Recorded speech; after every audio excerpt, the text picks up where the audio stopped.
नमस्कार, माझे नाव लीना संदीप दळवी। आज आपण गणितामधील बेरीज वजाबाकी ही संकल्पना दशक एकक यांचा वापर करून पाहणार आहोत। त्यासाठी हे शैक्षणिक साहित्य तयार केलेले आहे। त्यामध्ये बेरीज आणि वजाबाकी, दशक एकक ह्या दोन संकल्पना क्लिअर होणार आहेत। बेरीज आणि वजाबाकी करायची आपल्याला। तर आता आपण इथे काय करणार आहे?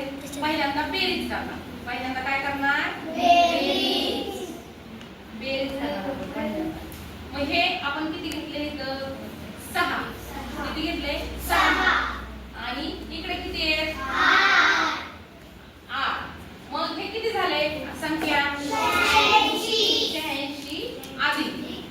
पण मला सांगा अगोदर 6 कोणत्या स्थानी आहे? 1। 8 कोणत्या स्थानी आहे? 0। मग किती संख्या झाली? 86 अधिक दशक स्थानी इथं किती आहे? 1 आणि एकक स्थानी 3। मग 86 अधिक किती संख्या झाली? त्याचं उत्तर किती येणार? किती येणार? 6